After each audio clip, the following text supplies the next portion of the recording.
All right, welcome to the Good Night Show out here today. So we're going to be discussing a lot of different, well, not a lot of different topics, but we got one main topic that is still on everybody's mind. So I'm broadcasting from you live from our Caught Up Center, as you can see. Got a few pictures and stuff behind me of our little mentees here. But today, as what's on everybody's mind, the election. So we still talking about the election. And so we know that as of right now, Trump has refused to concede.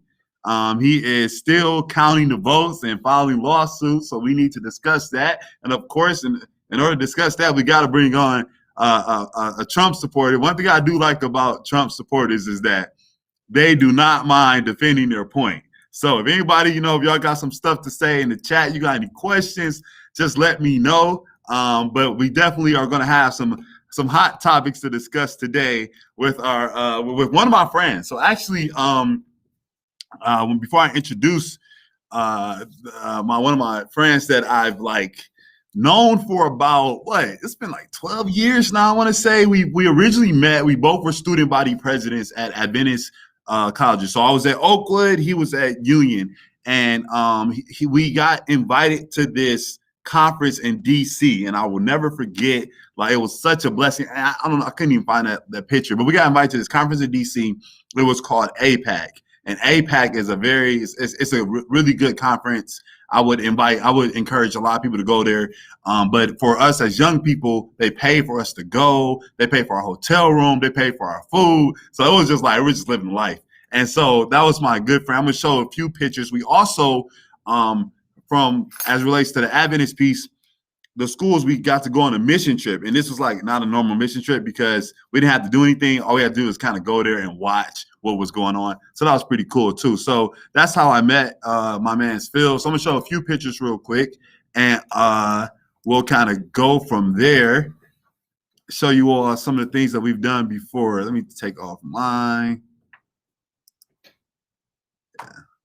I don't know if it's big enough, but anyways, this is, of course, the pictures are not big enough. Let me see. I don't know how to make them larger.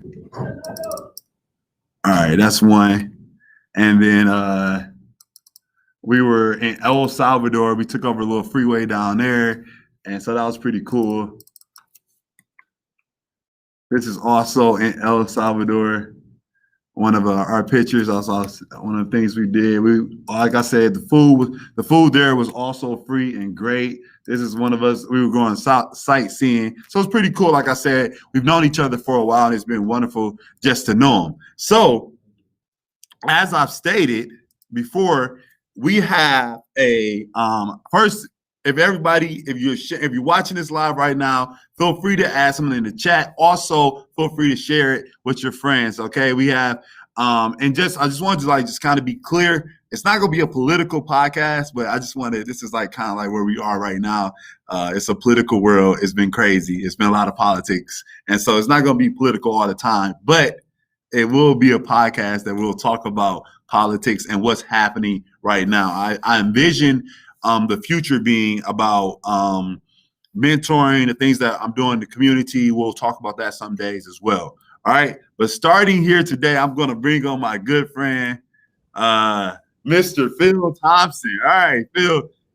So I'm going to start with asking a few questions, and then I'm going to let you introduce yourself at first. So tell us your background. I know you've been a Republican all your life, so go tell us about that as well. Well, Antoine, first, thanks for having me on. I wish we got to talk more because it's always nice to have someone that's just so diametrically opposed to everything that I can ever conceivably come up with. And I think it's kind of, like the polarity of magnets. It's there's something about opposites attracting every once in a while. And so that's what I love about you. Absolutely. I'm very much grateful for all the stuff that you're doing. You're super involved, and, you are an inspiration to me. I wish that I was doing more. But with that said, I come from a little bit more of a, say, Republican or even conservative type background. And kind of the bedrock of that would be that it's all about you work for what you get. As in, the Bible tells us, as an example, that if you don't work, you don't eat. the simple, essential quality of hard work equals dignity, equals fulfillment, equals the only way that you can have any modicum of success in your life. So that's kind of the fundamental understanding that I take to some of the situation. But I love to have a discussion about it because I don't want to be left in the dark with a dumb idea. So I love bouncing ideas off of people, and Antoine, I appreciate everything that you're doing. Yeah, absolutely. Thanks so much, man. I appreciate that as well. One of the things that I believe, as human beings, we need to start learning what other people feel. And I know that when we went to El Salvador together, and we were able to be roommates for like that week, we learned so much about our political views. And like, I know you took some stuff from me, I took some things from you. And it was just like crazy because a lot of people do not even want to have the discussion. People are like, nah, you Republican, you support Trump, it's over. I'm not talking to you. Y'all are not serious. And so like, I was like, I'm happy to be here, and I'm happy to have these conversations with people that I disagree with, and I believe it only can make us better. So let's start here. Why haven't Trump conceded the race that he's lost? Clearly.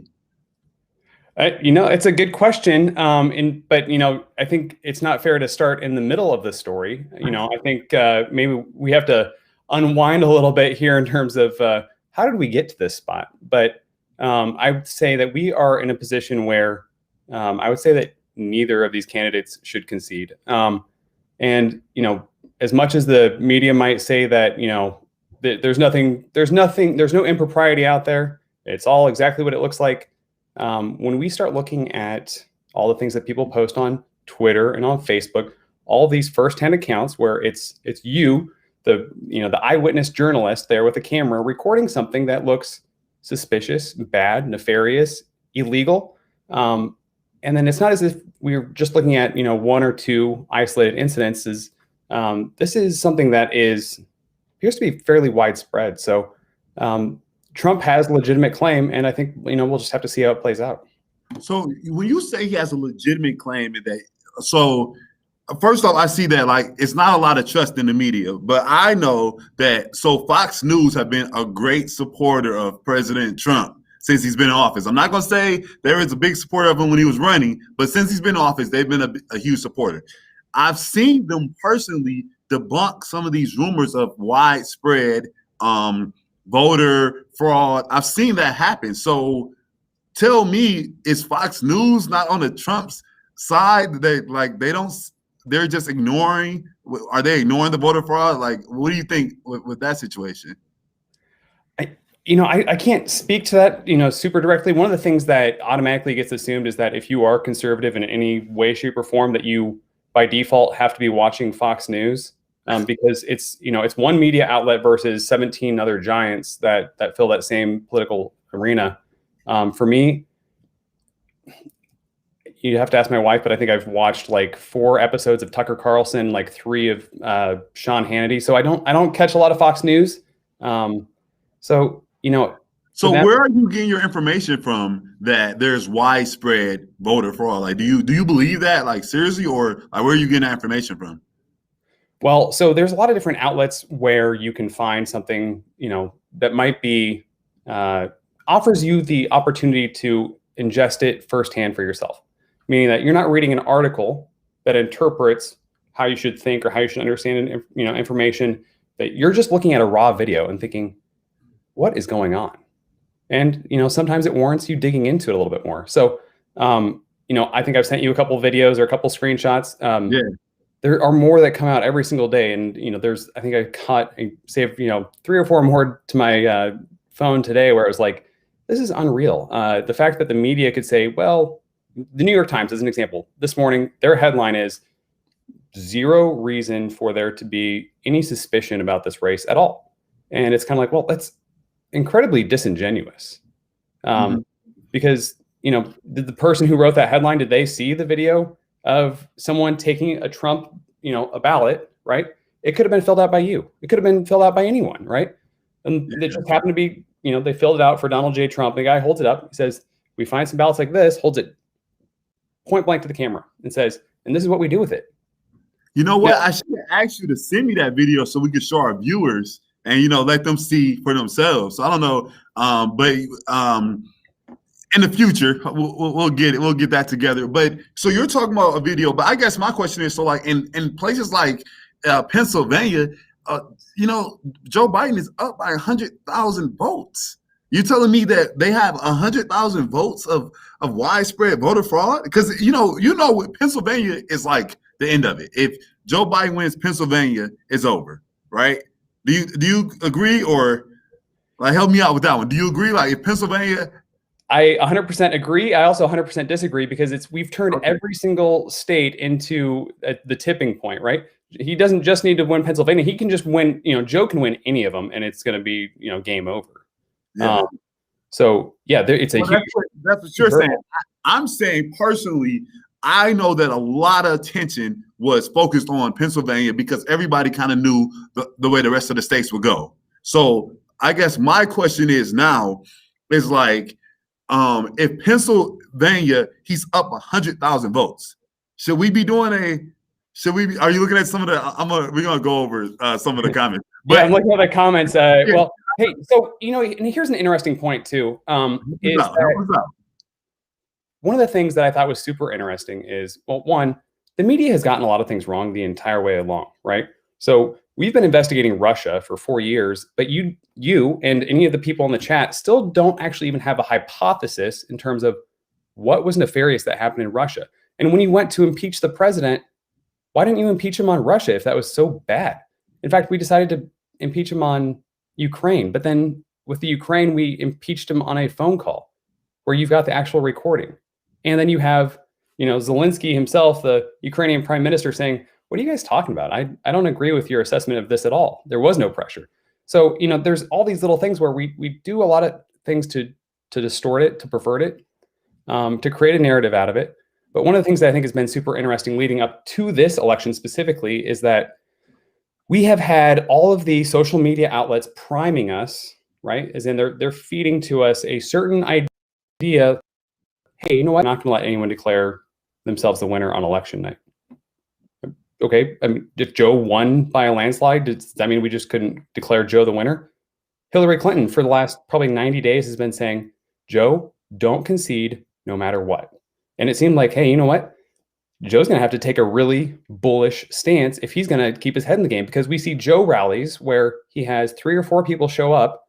They're all inside their own little isolation circles, compared to we've got friggin' boat parades with 1,500 boats. We've got, I don't know, Trump doing 3 and 4 rallies a day coming down the home stretch, where in Pennsylvania, as an example, he had, I don't know how many people he had, 40,000 people in Scranton, Pennsylvania area. It's like, man, he's playing hardball on his home turf. You said a lot. I want to kind of, go back on a few of. So the biggest question now is like, so what happens? I thought this question was good. What I'm noticing is that the only states that President Trump and is contesting is what's that? The states that he lost, and he's targeting like places like my city, Detroit. He's all over the most corrupt city, and he targeted Philadelphia, but he's not contesting the states that he won. So people are kind of like confused by that one. Of course, he's not going to contest the states he won. So that's like doesn't make sense. But he's not claiming voter fraud. That's the issue. Like, so why is it on voter fraud in the states that kind of flipped? And I feel like this is how I feel personally, is that Trump set up, he knew that the Democrats were telling all of his people, telling all of our people, vote by mail, because of COVID. Everybody, the Democrats kind of take it more serious than Republicans people, right? So his people went to the poll on election day. So of course, it looked like he was going to win. It looked like he was going to be ahead, but of course we had to wait for the things to come in. Now he's like, oh no, those ballots can't count. He literally tried to stop we had people in Detroit coming to the windows and stop the count, stop voting.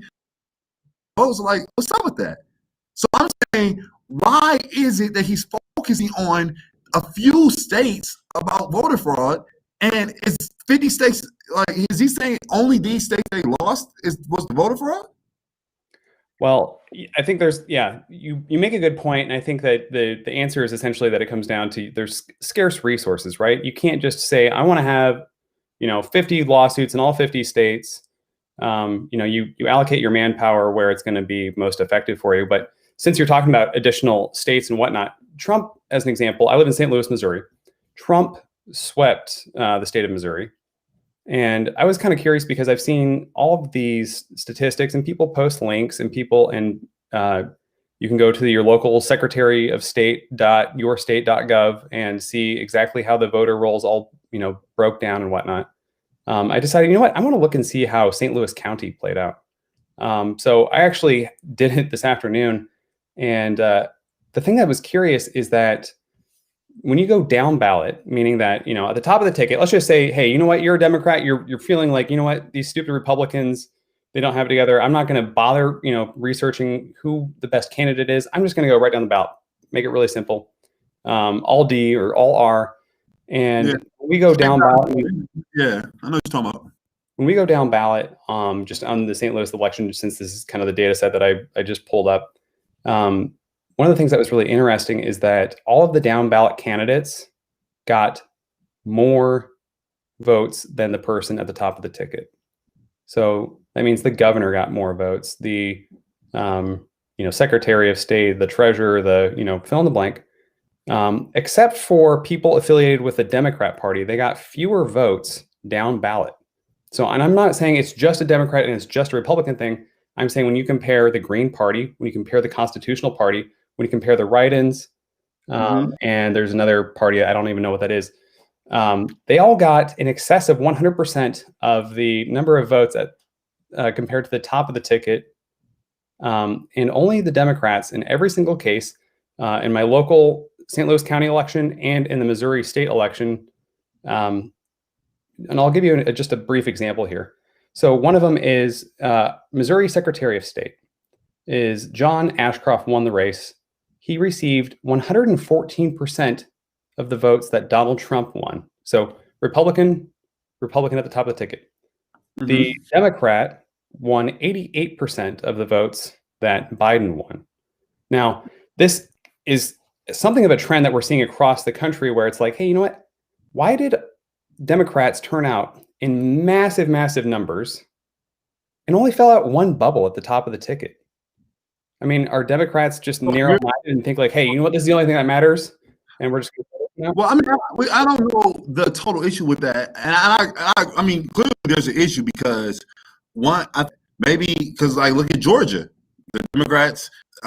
We should be. I feel like we should be leading those Senate seats, but clearly people might be. I think the issue that you're kind of missing is that people might like Republican parties, they might like the Republicans, but they do not like Trump. They do not like the insults. They do not like people that a person that clowns on TV and puts out lies on a consistent basis. That's my belief, right? I know that's not your belief, but I'm saying I believe that they probably, I know we don't want Trump, so we're going to vote Biden. Now that maybe down ballot, they decided we can stick with Republican as a senator, but because I was trying to figure it out too, how did we did not take the Senate as well? But the question is though, why have there not been? You're talking about these videos, a few videos, and maybe let's say if you show me those videos, that's 10,000 votes. Why are we? He is down in Pennsylvania by 100,000 votes. There is no comeback, and so right now, what we're seeing is Trump is like doing this little fit. It's screwing up with national security issues because Joe Biden is taking calls on his cell phone instead of through secure lines because Trump is holding up the transition. Now that's not fair, is it? Well, I guess the whole, you're just by being a candidate for a major party, you're entitled to the top level security clearance type stuff. So you're not accidentally divulging something that's sensitive and turning it into like a campaign issue because there's delicate issues out there. Yeah, sure. So why can't Biden get that type of information? Trump him up. I think they said that he would. I don't know why there was an interruption. So to me, it's a non-issue. I hope they get him back on. He's probably hopefully back on the brief as of right now. But not even the brief. I guess this is they were talking about earlier, saying that so there should be a secure line when President-elect Biden speaks to other countries. Right now, Trump has been holding up the transition, so you cannot have the secure line. So Biden is taking calls on his cell phone, and that's a national security issue, right? The security, security is a security issue. To say it's a national security issue, I don't know what kind of national security threats he's trying to, maybe he's trying to tidy up with Russia because of Russian disinformation or something. I'm not sure. I don't know. Maybe that's the security issue. Has anyone alleged that there's some massive external voter scheme that Russia is engaged with again without any evidence? I guess when do you think Trump should concede? When will you see enough evidence that Trump should concede the election? Do you think that should happen, or do you think like he will? Do you think it's enough votes to have him win? Me out with that.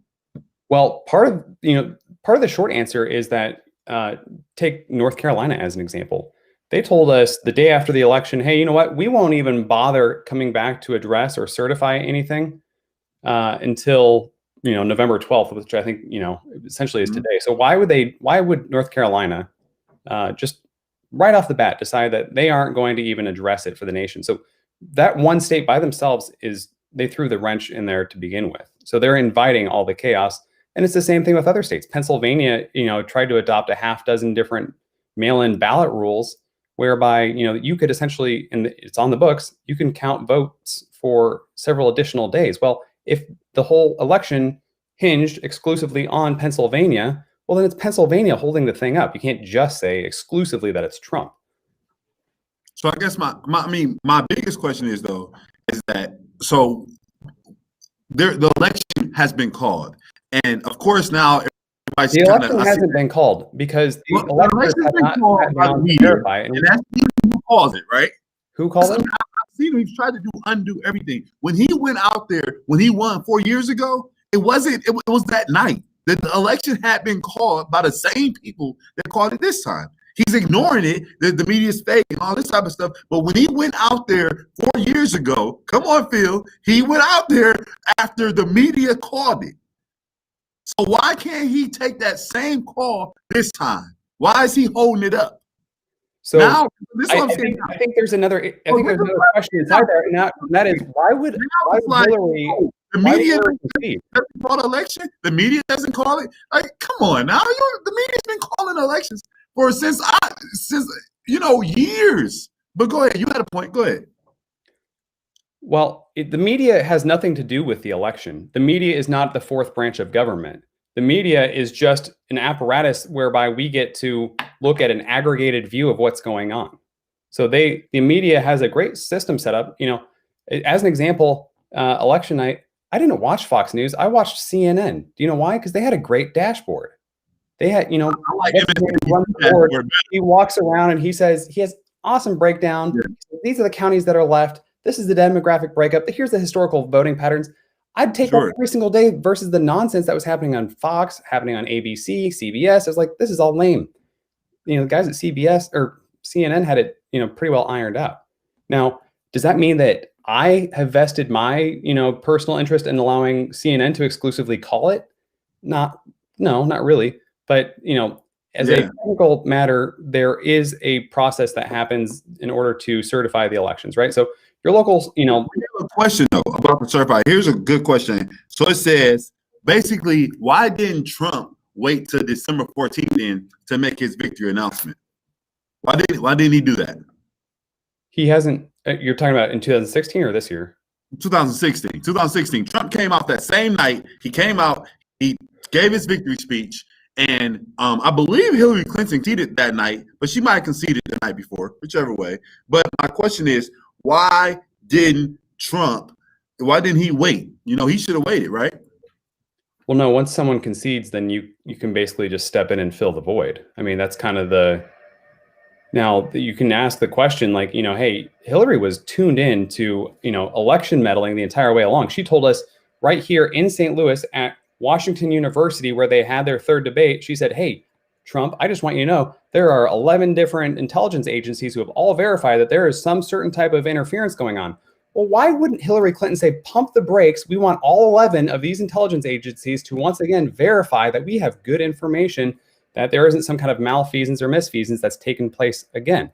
So I would say Hillary But- needs to, have some cold water splash in her face and say, hey, you know what? You conceded this thing a little bit too early if there was truly something going on. But I guess, yeah. The foolishness that took place with that election is just unbelievable. How much involved like people like Russia was in the election, and that's why they did all those. But the point is is that she saw the media called the election. Trump came out. Hillary, from my recollection, she didn't come out until that next day.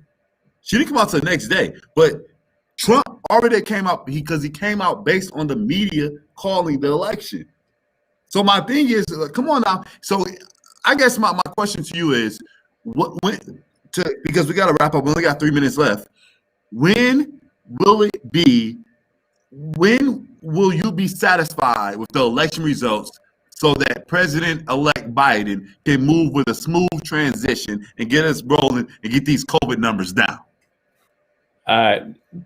Whenever it officially happens is when it happens. But, here's one of the things I guess I wanted to say since we've only got 3 minutes left then. That is, Obama crushed the election in 2008. I mean, he cleaned house. He took John McCain and just wiped the floor with that guy. And one of the things that this election taught us is that Obama was dead weight. Obama was worthless. Man, can you imagine if it was just Joe on that ticket? Now, I know that you're thinking, what are you talking about, Phil? But let me just tell you, in 2008, Obama got 69.5 million votes. Joe has obliterated that number by over 8 million votes. Obama, what were you doing, dude? We got some old geriatric guy who's pushing 100 years old, couldn't attract more than 24 people to a rally, somehow just cleans house with Obama. But why is that, Phil? Why is that, though? That's the $1 million question.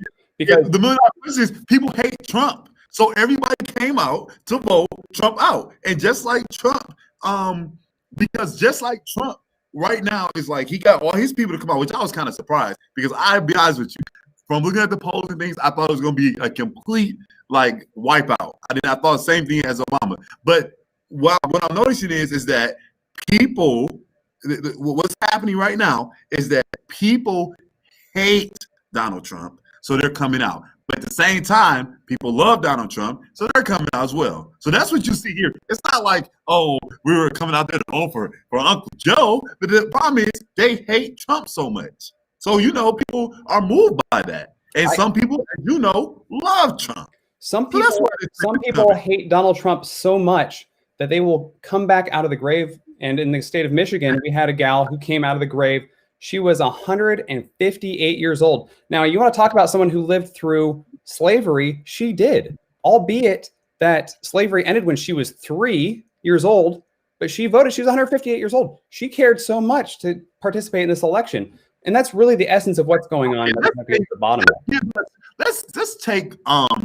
Let's take those stories, right, that you have. And I'm not saying it's not true. I don't know. I haven't seen any evidence. But let's take that story, right? Let's take and give you 5,000 of those stories. Trump lost the state of Michigan by over 20,000 votes. So, where are we? What are we doing? Like, he lost the state of Michigan by over 20,000 votes. Well, what if we just decided to wrap up the election, on election night? Say it again. Biden was so far behind on election night, and it wasn't until all of a sudden at 4 a.m., boom, the next morning, we saw for some reason that Trump had votes subtracted from his totals in the states of Michigan, North Carolina, Pennsylvania, to the tunes of hundreds of thousands of votes. And by the way, it all has a little bit of a common thread that's pulled through all of these little circumstances, and that is a voting system called Dominion. Yeah, Phil, I think you can't be. I think that this is what I wanted to, tell you. And then, Phil, you're a great guy. I think we should not be hanging our reputation on a guy like Trump and these foolish election conspiracies. Let that man Joe Biden run his office because now he's the president. And so all we're doing is, I'm going to bring you back on because January 20th. Biden will be taking office, and we all know that. So Trump is not going to come to Michigan and say, "Oh, there were 20,000 dead people that voted in the election." Come on now. maybe Michigan should consider cleaning up their voter rolls. But let me leave you with this, since it's easy to slander. It's easy to slander Trump because he says mean things on Twitter. And there's a book written by Lao Tse, and it says that you shall know a man by his fruits and not his flowers. And it says something similar, and I think it's in the book of Ecclesiastes, and it says that you shall know a man by the fruits of his labor, right? You shall know someone by what they're actually getting done. Then the flowery political rhetoric, the political speech, that means nothing. So Trump got a lot of stuff done, Antoine. And I don't know if you maybe just don't want to acknowledge that, hey, you know what? He did a kick-ass job in making sure that the HBCUs were fully funded for the next God knows how many years. Y'all wrong with that. They have to come back every year and pander to the administration. Y'all wrong with HBCU. I love that. And I'm not tripping. He did the HBCU thing. I'm tripping about that one. But he also made a fool out of us a few times out there, okay? He went down there, he withdrawed us from the Paris climate. We have no respect. We have no respect out there. We made massive improvements over what the Paris Climate Accord was going to do for us. In the one video, this is a video, this guy then took, he came in the video and just moved the guy to the side, just looking silly like a bully or something. What's wrong with the guy? Oh, yeah, this guy is American muscle, baby. Get out of the way, France. We don't need you. Yeah, he got us looking a fool. So on the world flexing on the national stage, just like you enjoy watching LeBron dunk over the top of someone's head when it's the Timberwolves or whomever else. You want to see your guy, your team, your whole team, America, dunk on everyone else. We're talking about the president. We gotta go. But we're talking about the president of the United States, my guy. We don't want him bullying other people, and just like he looked silly doing that. I love it when I watch him steamroll Kim Jong-un, when he steamrolls Russia, steamrolls Kim Jong-un made a fool as well. You know what? That's another discussion. We need to discuss what Trump did and what Trump didn't do, because I think a lot of people feel like he's done way more. He's done a lot of talking, but he has not got a lot of stuff done. And look at he hasn't got COVID down. Right? COVID is a completely separate subject, which I can tell you I know quite a bit about. If you really want to get into some nitty-gritty details, but we got to wrap it. I'd like to let you know is that the Trump administration has actually been the most efficient administration of our lifetime. We will never see this happen again. Really? Never again. We gotta leave it there. We appreciate my guy, Phil. Like I told you, it's always great to have people that disagree with you, that have different opinion points, because like what Phil is coming from, this is not like literally 70 million people think like this. So this is kind of, this is crazy stuff, but good. I love to have this conversation. Me and Phil have been going back and forth for about 11 years now. He always sending me messages. I'm like, man, I got to bring this guy on. And I appreciate you coming on tonight, Phil. Blessings to you and your family as well, man. Great family. Same to you, and thanks for keeping me honest. I don't want to look too stupid out there, but I'm just here, man, echo chamber. Yeah, I appreciate it, man. All right, see you later. All right, everybody, continue to follow the Good Night Show. We got some good stuff coming up. Like I said, it's not going to be all about politics, but right now, politics is the word of the day. So we're going to talk about the craziness and the Trump. And so hopefully, we have a concession by the next time we get back on this podcast. Thank you all. Bless you. Share the video. Subscribe to